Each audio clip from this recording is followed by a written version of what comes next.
Hi, everyone. Welcome to the real estate world. Let's get real with your hosts today with Jaime Michelle Cain. Hi, guys. And myself, Kara Rafferty. We're excited to have a very special guest with us today. This is Mark Sadosky. He is currently the Vice President at Live Response Solutions, part of the RentPath Network. And we are very lucky to have Mark on today. His vast experience in many different hospitality and real estate worlds has brought him here to talk to us about virtual leasing. A lot of you guys have chosen or been deciding that it's time to embrace virtual leasing. As we've said in past podcasts, our industry really doesn't always like to embrace things until we're told we have to, like reputation management, virtual leasing. And Jaime, I think it's also fair to say user manuals. They don't want to absolutely. And now, with COVID-19, it's not a matter of wanting to, it's a matter of the industry was forced to because of the governor's guidance in New York State that where up until last night, realtors and brokers were deemed non-essential. This was the only method for the last couple of weeks that they were able to even do showings. So definitely necessary. So Mark, please add to any of your background and perhaps just give us a little bit of a taste of what pushed you into virtual leasing, because you weren't shoved into like the rest of us. No, and thank you for taking the time today. My background is, this is my 17th year in the multifamily space. I started off the first 7 years on the customer side. I worked for very large REIT, equity residential, on the operations side for 7 years, before leaving to run a company called CallSource, now known as LeaseHawk today. But about 8 years ago, I left LeaseHawk to put the pieces together, which is now called Live Response Solutions. Initially, we partnered with RentPath and built it up to a point where RentPath acquired us. Prior to my 17 years in this industry, I spent 21 years in the hotel industry, the hospitality tech side. So I watched that industry morph from making a phone call to a reservation person at a hotel to making a phone call to a central reservation center, because hotels got rid of their reservation offices at their hotels, to online bookings, which now today most of us either book online or with our mobile app for the hotel companies. So I was there for 21 years, coming into the multifamily space, which quite honestly was a little bit behind the hotel technology space. So it was a great opportunity for me to share some of the things that we had been doing in the hotel industry and bring them over to the multifamily space. I think they're very, very, very similar industries. The average stay in a hotel is 1.5 days. The average stay in an apartment community is 11 and a half months. But attracting guests, welcoming them into your apartment home or your hotel, taking care of them while they're staying with you, taking care of any maintenance related issues, they're all very, very similar. So I've just kind of had a seat at the table to watch the hotel industry morph to where it is today, and then watching the multifamily space 17 years ago get to where we are today, which we'll talk about where we are today in just a moment. But that's a little bit of my background. Mark, it's interesting too, because wouldn't you agree, you jump in at any point here, it's equally as hard to attract the right talent in the hotel industry as well. Yeah, it's everybody, and I still keep up with my hospitality blogs and trade rags and things like that. And there was an article last year that came out kind of in line with what the multifamily was experiencing, in that after taxes and debt, labor is the third highest cost in a hotel operation. And they were having hard times finding qualified people. Wages were going up and up and up. Again, barring anything that's happened recently, that trend continued through the beginning of 2020. So hotel companies were looking for ways to continue the operations, maybe even do more with either the same level of staffing or a little less staffing, because it was becoming harder and harder to find employees. The multifamily industry has been the same. For the last few years, we've had wage growth 3.5% each year. We've had unemployment at record lows. It's been harder and harder to attract people to stay in the industry, create a long-term career, and yet do all the things that we ask them to do, because all of our on-site responsibilities continue to grow as well. So yes. Yeah, crazy. Yeah. And Jaime too, I feel like when we talk about harder and harder to find great talent, I feel like you understand the maintenance side more and more last year. Didn't you get a glimpse into stuff when you did some fair housing with maintenance that you were not looking for? Yeah. So first of all, maintenance is always the hardest position to fill. All the advertisements that I always see, they're always looking for maintenance.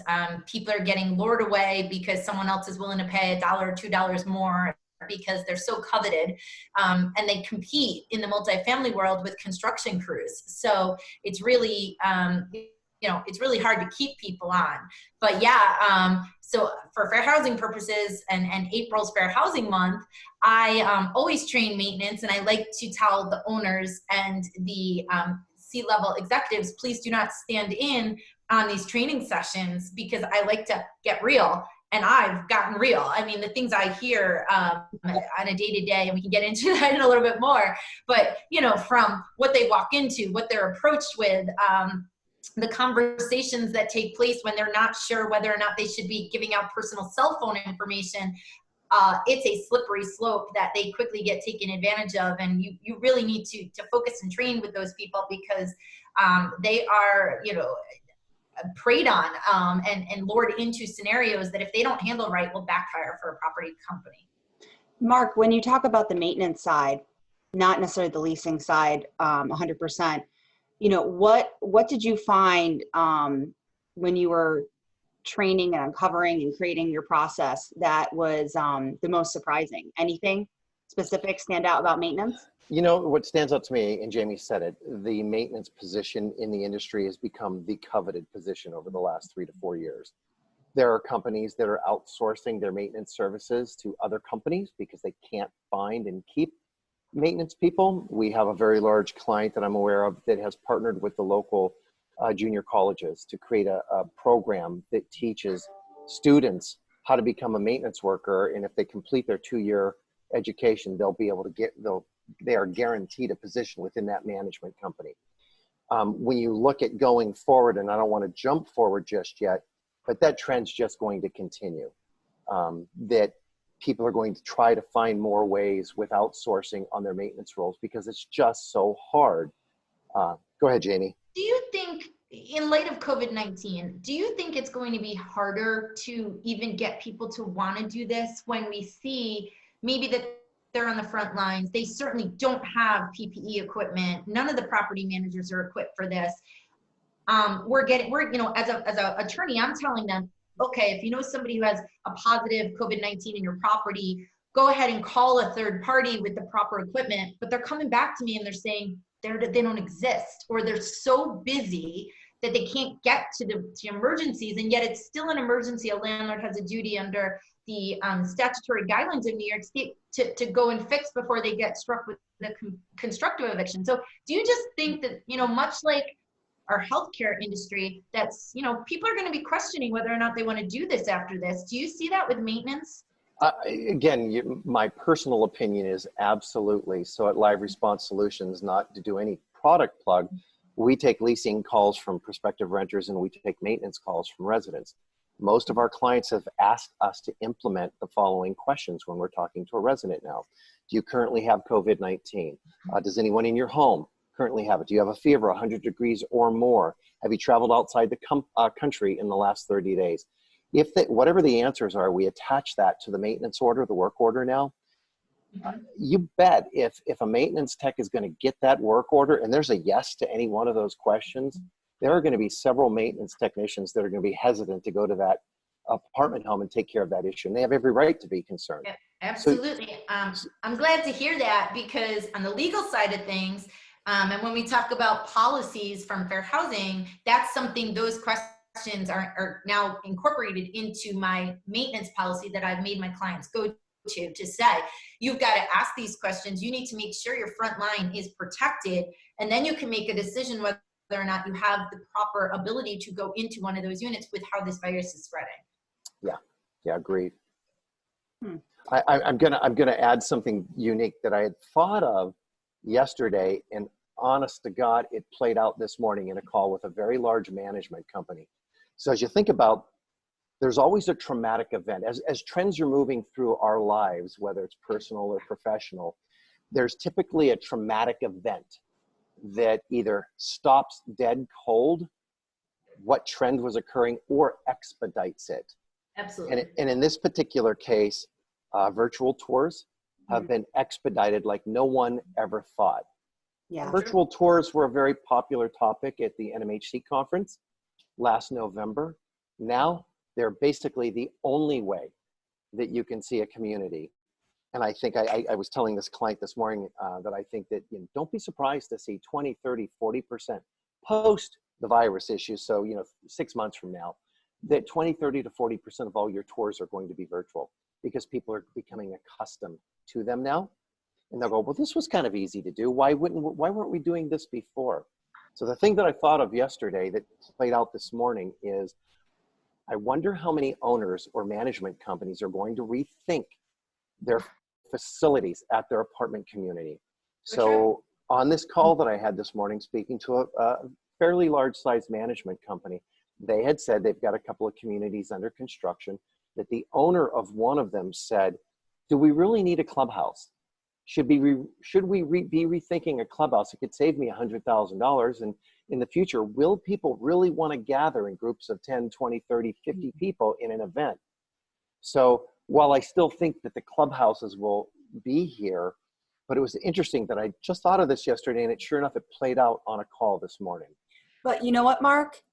Being out in the field with the communities, I feel the only new properties that are having community centers built are grade A luxury, every amenity under the sun, or they're building it because it's just part of their brand. Right. I don't see people at affordable properties and whatnot doing that, but that's interesting. I was on a video call about a week ago with a colleague, Joanna Munzie. We all know her down in Virginia, and she had a guest speaker from BG staffing on, and I asked the question if the demand for staffing was going to go down. Mm-hmm. And she made a great point. She thought that there would be a bubble and we'd have a need for more because we're going to be having all the backlog. But, after that, I totally can see people rethinking everything. But I never thought about the actual site. The physical structures. Yeah, no, it'll be interesting to see, because we've been on an amenities race for the last 5+ years, because a lot of Class A communities have been constructed in the last 5 years. So I definitely think a rethinking of not only the operations, the staffing, but the physical structures will come into play in some form or another going forward. Yeah. How we have this platform now, right? So let's say that you have a property and you've got, you're in New York City and you potentially rent to students who come from China or India. What better way to jump on now like Zoom and be able to talk to the person and show them the virtual tour and have a conversation, kind of get a climate of who's this person that's going to potentially rent from me. The winners in this are platforms like Zoom that now enable us, that we're going to get used to using, that may enable different types of communication with people and reaching people across the country who are looking to rent properties. It may open up doors also. True. I was watching the CEO of Goldman Sachs this morning speak in an interview, and they've committed $300 million for small businesses for short-term loans, which will help a lot of our management companies and perhaps ownership groups. But he was also talking about the travel in America. And then they had the CEO of bookings.com on, and how a lot of us who travel for a living have now not gotten used to, but are starting to get used to this way of doing business. And as long as I can see you and talk to you, perhaps I can do 5 meetings like this in a day versus 1 a day and hop back on a plane. A lot of things. Roundtable format. Yeah, exactly. A lot of things are going to change. A lot of things that we're all projecting right now that will change won't pan out because people will just go back to norm when this is all over. And other things that we hadn't even thought of today will come out as to be the norm 6 months from now. Mm. And just to go back to the clubhouse thing, just a really interesting thing with FlexSpace I saw recently, and I guess they were ahead. They had a divider, a partition, and they had it being a workable space that you could use, as like an office, and then you could pull the door back and it could become a full community center. So I see a lot of that probably being interesting. So let's go back to the actual leasing side. Maintenance is just intriguing and I think is a hot button right now, but let's talk about the actual leasing side. So Mark, when you brought this idea over to the multifamily industry from hospitality, I cannot imagine it was an easy buy-in. Yeah, and it's not like I brought it over. It was a natural, you could feel it coming into other industries. I go way back when the ATMs first came into the banking world, way back. And you were thinking, well, who would ever go up to this wall, a machine, and make deposits and things like that? And a few years later, it became the main way to do it. And now we all do it via our phones. Leasing is inevitably moving quicker along those lines now. I think that I have two sons, 27 and 23, and they conduct most of their life via their mobile phones. So they expect these things. They would expect to be able to do a mobile tour, a virtual tour on their phone. They would then expect to get the agreement or the application sent to their phone, look at it, click a few buttons, and be done. So I think we're going to see that be expedited over the next 6 months in a bigger way than we could ever imagine. There will always be that percentage of people that want to come in, they want to tour, they want to touch, feel, smell the community, and they want that piece of paper to be able to read it. I get it. That's why people still carry books, still carry magazines with them. But I think that percentage of people who want to do that virtual leasing will double within 12 months from now, just because we're all being pushed to do it. I'm sorry, go ahead.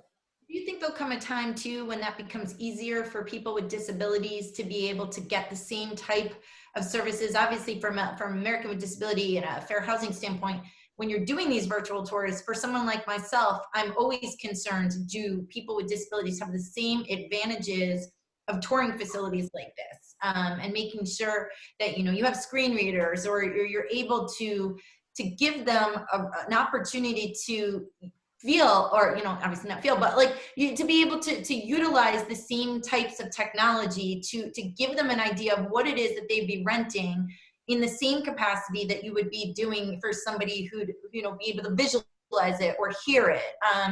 Those are concerns as we move with technology. How does that change to be accommodating? Yeah, of course, from your perspective, of course the laws are going to catch up with that. In many cases, in most cases, technology is moving faster than the laws are moving. So, for sure. But they always end up catching up. I was just driving down my street yesterday or the night before, and I noticed they'd cut more corners of the sidewalks out to put in the ramps for folks in wheelchairs or walking disabilities. So of course the laws will catch up within our industry. It will have to be. It'll be forced upon them. But I think I look at when communities, several companies went from you couldn't pay your rent any longer by coming into the office. They didn't force you, but they guided you to their online portal to make your rent payments electronically. And as time progressed, that was the only way you could make rent payments. I think the same thing will happen in our virtual leasing world. It'll first start off as a nice to have. And a lot of people, whatever the percentages are, 20, 30, 40% of the people will use it because they're of that age, they're of that convenience. Yes. The laws will start catching up and start protecting the other people that maybe aren't as quick or as savvy technology-wise with that type of thing. So of course the laws will catch, they will have to be. Portal. I had a client call yesterday that hadn't taken the steps to make that connection yet for tenants to be forced to do it. And he had been using a UPS store, and he got a frantic phone call that the UPS store was closing and Friday for further notice, and all his mail would be, not being able to get to him. You can imagine the rent checks that are going there that he flipped out, and with good reason. So those electronic resources and making sure people were paying on an online portal, those have come full circle to be of much usefulness right now. So yeah, talk about that looping. There is going to be a reset of so many things, again, coming out of this. As I mentioned, the things that we think are going to be reset, maybe not so much. The things that we haven't even thought of yet will come on the scene big time. And most of the things that we can see will have some form or another coming to fruition. It's just going to take time. All of this has just hit us in the last 3 weeks, and we probably have 6 to 12 months to go before the dust finally settles and people can reorganize their business technologies and procedures for the new norm. So tell us more about the initial onset of your virtual leasing centers, whether it be when you were with Equity Residential or now as Vice President of LRS. You're setting this up, and what are some of the I don't want you to give up all your secrets, of course, but what are some of the things that you know, you had to pivot and try differently. I mean, I'm just curious and learning a little bit more about your journey. So it's again, coming from the hotel background to the equity residential background to now live response solutions, you see the evolution occur where businesses understand that centralizing a function, in this particular case, leasing calls and maintenance calls, makes operational and economic sense. It creates efficiencies, standardizations, helps protect the brand if you can centralize it. You look at different technologies in our own world, the CRMs that we use, how robust do they need to be? We consistently enhance our CRM to keep track of all the things that it needs. For example, those COVID questions that we have to ask now, that was just put into the system within a week. In our particular case, we look at having all the agents in a contained center, a big office location here in Phoenix, Arizona. But when the virus hit, we made a decision to move all of the agents remotely. So within a matter of 48 hours, we took an entire office of agents, supervisors, managers, account managers, myself included, and we moved everybody remotely within 48 hours. The interesting thing now is we look going forward, and we've been able to run perfectly fine in this new norm. We've also found that our agent efficiencies have gone up. So taking everybody out of their office, out of the center, and you know, the disruptions they have by being surrounded by, 70, 80, 100 plus people working from their home. Most of them are happier. There's no commute to worry about. They can sort of take care of their family now that they're home, and their productivity goes up. So as we think going forward, and this is just a thought, so if any employees are listening, they don't have to jump to conclusions. We're thinking, maybe we do a little bit more of this hybrid after the dust settles. Maybe we still have a footprint within the office, but we have a much larger footprint out of the office. Think of the overhead you could save if you don't need that giant office space. I mean, companies might be more productive because of overhead costs coming down. Yeah, that's what the CEO of Goldman Sachs said this morning. I can't remember the number. So 30,000, 50,000 people they have working remotely now from their homes. It's going to cause them to rethink what they're going to do going forward. So, as it looks in our industry on this, I have been professing for years that there will come a time where the on-site teams will not be answering leasing calls. They will not be responding to email leads or online chats or online texts. Why? They have other more important things to do. When you prioritize the list of things that the on-site teams should be doing, it's taking care of their existing residents, taking care of the prospects coming in the door, and everything else, packages, checks, whatever have you, maintenance requests. It just makes sense to take all of this bottom tier functions out of the office, centralize it with someone like an LRS or the other vendors that are out there, but let the on-site teams focus. And what they'll find over time is they need less, whether it's a half a body. The goal is not to reduce the footprint. The goal is to provide better service on-site. This is just a way that it's going to happen. And maybe this particular dramatic situation is going to expedite that process. And the conversation I've been having with people for 3 or 4 years now, I think that's how long we've been working together, Mark, is, if you can't find the right person, I'm not looking to reduce, and take away someone's job, but if you can't find the right person and they're not productive, then who's winning, right? Right. So let's talk about the type of traffic you've been seeing and the trends. Obviously, and just, everyone jump in if I'm missing something here, but obviously you've got your standard phone call, you've got your email, and live chat is growing, right? And then of course you have your various social messaging, inbound, whatnot. But talk to us, Mark, about what you're seeing having the most growth. What is getting actually the most response? I mean, what are you seeing? That's another great question. I remember, 15, 16, 17 years ago, that this industry was saying with the advent of the internet and email, that phone traffic would go down. Well, in fact, phone traffic, fast forward 17 years, has stayed steady and in many examples have gone up. Why? Because when people have a phone in their hands and they see an ad for apartment community and it says, click here to call, and they push the button, they can make a phone call easier now than they've ever been able to make it before. I've been saying for a few years that email traffic will start subsiding, start going down as online chat and texting go up. While email traffic has gone down, it hasn't gone down at the rate that we would have thought it has gone down. So a lot of people are still using email as a secondary form of communication. So phone traffic has stayed heavy, and I think it's going to stay heavy as digital advertising makes it easier and easier to push a button, click to call, and get a hold of somebody right away. Now, get a hold of somebody right away is the key point, because on-site teams used to be answering about 65%, 60% of their phone calls. Fast forward a month now, on-site teams are answering about 35% of their calls. And they're just because people just aren't in the office anymore, or maybe the call volumes are up. We have seen call volumes spike. We've seen call volumes the next day go down. We've seen call volumes for prospects looking to rent go up. We've seen prospects, resident calls go up the next day. So we're only about 3 weeks into this traumatic situation. So I don't want to quote any trends yet, because 3 weeks, in my opinion, doesn't make a trend. Everybody's, in a hyperactive mode right now. Let's wait a month or two. We are seeing that traffic in general, or leads, staying very, very steady.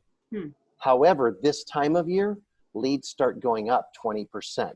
Prospect calls start going up 20%. So while the volumes are staying consistent from a month ago, they should be going up to about 20%, and they're not yet. The month of April, which we're in now, the volume should go up even further.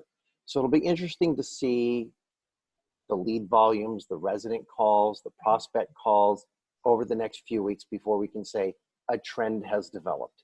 Yeah. And again, assuming that the virus does subside in a month or 2 or 3, then we'll be looking at post-virus data as the new norm. So it's just very, very early right now. So interesting. All right. And then talk to me about live chat, either pre-COVID, now. I mean, I just think it's something that's being underutilized. It really isn't, because it's new. And I think what has happened is the technologists have burst onto the scenes with their chat bots. And everybody's in love with technology. Everybody's in love with a chat bot and AI. I mean, AI is pre-programmed responses to anticipated questions and things like that in one form. In our particular case, we've chosen not to use any chat bots. We use live agents. So when you click that chat button on a community's website, you are connected with a live agent. So whether you are speaking to them on the phone, or you're now typing back and forth with them, or you're texting, it's a live person. And we've actually found that while the volume is still nowhere near what call volume is, we have found that the conversion rates, an initial chat communication dialogue to appointment, again, prior to the virus, a chat to a conversion to a lease, we're starting to encroach very closely on the phone call conversion rates, phone call to appointment, phone call to lease. So the conversion rates are getting very, very close, which tells me that people are becoming more and more comfortable with using chat. Now it's just going to take time for people to really, really use it. And I think as an industry, we need to make it easier. I spoke to another client this morning, and they are using chat bots right now from another provider. And they were asking me specifically, are you using chat bots or are you using humans? And I said, no, we use humans. And our experience is when people use a chat bot, about the 4th or 5th exchange back and forth with the bot finally says, this is best answered by an on-site person. Let me pass you on to a person. Well, if I'm a consumer, I'm saying, well, I'd like to speak to that person right off the bat so I can get to my point quicker and not waste 2 or 3 minutes going back and forth with a bot. Just my opinion today. My opinion can change a month or 2 from now. And one last question on live chat. At this time, are you able to actually see how much of that live chat is coming through on a desktop versus a mobile? Do we know if one is more strong than the other? Yeah, we do. And again, not enough data yet, because I could tell you that they're pretty equal at the moment. 1 week, I could tell you that desktops are higher. So not enough data yet to make a definitive statement. Okay. Jaime, I mean, I've talked a lot. What questions do you have for Mark? Anything? So when you're talking about virtual tours, what kind of advice can you give for people who've never done one before and maybe don't have the technology for 3D tours? How would you go about having them stage the best light for a tour? What do we focus on? Do we open closets? I know I said, as you know, I was telling clients as a female, I like to see depth of spaces. So what general advice can you give in terms of how to make the property look good from a virtual scenario? That's a great question. I love that question, because what we're experiencing right now, again, in just the last 2 to 3 weeks, are people going, well, we need to still do tours, so how are we going to do it? Let's get out there with our phones, let's walk a tour, and let's just do something. So you have leasing consultants or maybe a manager who I've always tried to tell on-site leasing teams, you've got to back away from this property from your eyes. You need to drive in this morning as if you are looking at it in the eyes of a new prospect that have never been here before, which is the way a tour should be. Sure. So can we really give a 30-minute tour via phone, virtual tour? No, of course we cannot. Right. But you still have to step back. I'm not asking people to be film producers, but what are the highlights? What are the highlights of the community, of the apartment home? Show those highlights. Make sure before you do your tour yourself, just walk it. Are there leaves there? Is there garbage? Are lights out? Are there a broken window? Of course you don't want to just start off with a tour. But it's interesting, right now we are just getting people to just send us links to videos, and we're just sharing them with the prospects. The next phase, give it a couple of months, the next phase people will back up and start rethinking this. And then there are companies bursting onto the scene right now that have done virtual tours that are offering their services to companies. But again, it takes somebody coming on site, or it takes that site to send the video to that company so that they can clean it up. Perfect. Opening up closet doors. Absolutely. Right? I mean, that's what I look for. Stackable washers and dryers. Show them.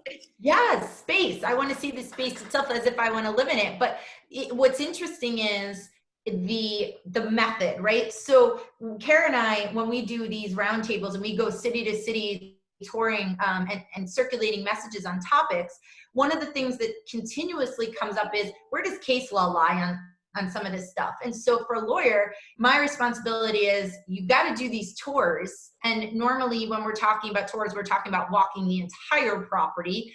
But if they're done differently from Kara to me, that could be a fair housing problem. So when we talk about virtual tours, still, it's pen to paper. What does that tour look like when you open? What are we describing? And now what are we seeing? And if we start to deviate from person to person on what kind of tour we're doing, we're going to step into those pitfalls and traps. So really getting people to understand, figure out how you're going to give these tours, but then you got to get the energy level up. So every time you do it, you're doing it the same way and the same capacity and the same methodology of, we're looking at this, then we're looking at this, then I'm showing you this. If you show a female that closet and then a male comes and you don't show him the closet, you've breached fair housing. So really making people understand, even though you're doing something new, and this is brand new to most of you in terms of going virtual and how you're giving your tours, really recognizing you still got to stick to a script, you still got to show it the same way every time, because otherwise we're opening Pandora's box in the virtual world.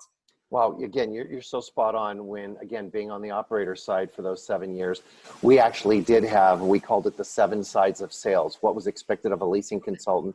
And I believe side 2 or 3 was that perfect tour. I think it was the perfect tour, where we did make sure that all of our communities went through training about how to script that tour. Of course, I'm sure as time went on, they all did it slightly different.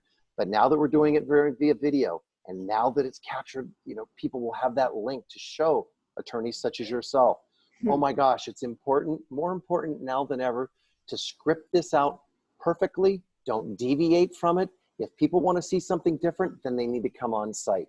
But that video tour has got to be so spot on, scripted, stay in the lane, so that you don't expose yourself to any liabilities. Absolutely right. Absolutely. I have what's called Jaime's ABCDEs. So I like to go, always be consistent and document everything. And that's my line. And that's what I fear, is that we're going to see more litigation come out of this than than we anticipate, just because people aren't thinking about it from that perspective. Right, and everybody was just trying to do the right thing by giving people a virtual tour for right now. Yeah, But I mean, I think Go you got to ahead. add then, you know, you have your tour, but now then you need your scripted 1 or 2 answers when somebody asks about, you know, whatever it is, whatever Right. the thing is that you couldn't. So you need to Right. script your, Well, as I always teach fair housing, I always say there's 2 boxes, right? You teach fair housing so that you protect your clients against box 2, which is out here with an intent to discriminate. Right. But box 1, you can't teach, because tenants and applicants, they can just assert that you've done something unintentionally, and it doesn't mean that you're not subject to liability. So we got to teach for protection of intent, but we also have to be buyer beware and leaser beware and property manager beware of, I've shared with you, Kara, the conversation of when you ask somebody, where are you from, there's liability. So, you know, it's internally, what does that applicant and what does that prospective tenant believe that you're getting at when you're showing something and you're asking questions, and knowing that you really have to think about what you say, because even though you don't intend to discriminate, you may end up doing so. And we're not used to this, you know, we're not used to Zoom, we're not used to virtual. And so we may make mistakes because we're not thinking through that process quick enough. Right. Exactly. and it's going to come down to, you know, don't have your Syracuse Albany mug. I mean, it's going to sound crazy, but a blank wall. Yeah, exactly. Right? I mean, people may think like, what is in her cup? What is she drinking? And I'm like, it's water. I just got off a 3-hour podcast. But, you know, that's the thing. It's perception, it's optics. It's not, you know, you can't read between it because you're not having that conversation in face to face. You can't feel the emotions. You can't, you know what the you know, Italian hands are doing. It's Exactly. Exactly. There you go. Yeah. Yeah. It's the words. So it's word choice. It's descriptive choice, and making sure you're choosing things that are neutral, because if you don't, that's the problem. So I know we're getting close to the end of the time. So, Mark, anything else that you wanted to touch on?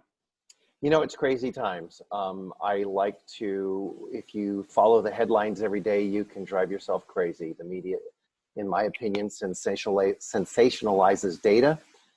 Each day, I think if everybody keeps their heads cool, continues to focus on the right things for the prospects, continues to focus on the right things for the residents, stay within the legal lanes. We're in unprecedented times. If everybody just stays cool and does the right things, I think we'll all come out of this just fine. And I look forward to the new technologies, the new processes that'll be put in place. Again, not immediately. It's going to take 6 months to beyond that for these things to say, remember when? Well, this came out of it. I hope we get there. What do we do for people to get your information, for people to hear about, you know, even Kara, I work with her all the time and we've never met yet. So all the wonderful things you described today, I want to get to my clients, because they're looking for resources and they're looking for vendors. And I've tried to tell them, let's start making vendor lists. Like, let's be prepared in the disaster situation where you know who has equipment to handle +19 apartments. But likewise, let's talk to vendors such as yourself to talk about all the wonderful things that you can do to streamline your business, where maybe you can't afford your employees right now, but you still have to run your business. And nobody wants to see anybody laid off, but that's reality of what's happening here. But in order to continue with business continuity, your companies might fill the space right now to get somebody bridged through, and then maybe be able to bring their staff back and still utilize your technology going forward for what you said, to improve upon what people can do and rely on technology to do it its best at. So how do we get all this information out so people know about all these wonderful resources? You know, it's a great question. So, you know, for me, it's Mark Sadosky. We're at Live Response Solutions. We're part of the RentPath company. So doing that search for Live Response Solutions under RentPath, reaching out. One of the nice things about being part of RentPath is there are hundreds of field people that call on apartment communities all over the United States. So if you're looking for ways to reach me, go to your local RentPath sales executive and ask for Live Response Solutions, ask to speak to Mark Sadosky. That's just a very simple way to do it if you're within the RentPath world.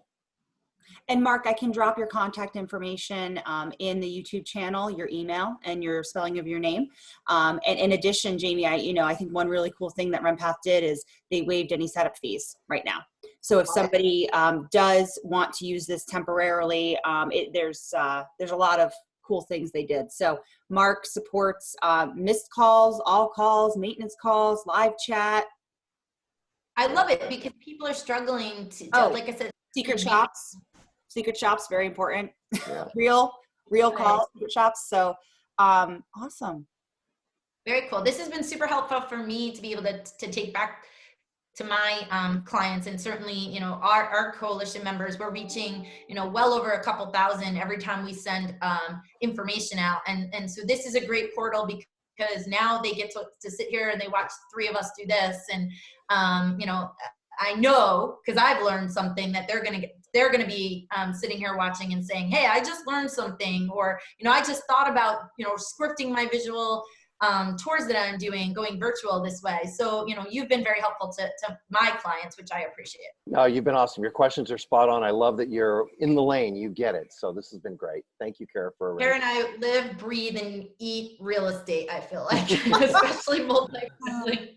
I know way too much about emotional support animals, which I think is our next podcast, Jaime, because people are chomping at the bit. I know, but we need to have like Dexter the duck with us. I feel like we need that person over here. So maybe we can get one of the kids to dress up like the duck. Well, my baby sharks have made an appearance on a podcast. Can we deviate for 1 second? I'm so sad we're not going to be able on Memorial Day to go to Baby Shark together. Oh, something tells me we'll get virtual Baby Shark. Jeez. See, Mark, lots of fun over here. So you are welcome to come back at any time. We appreciate you. Happy to be here. All right. All right, ladies, be safe. Take care. Nice meeting you. Nice meeting you too, Jaime. Bye now.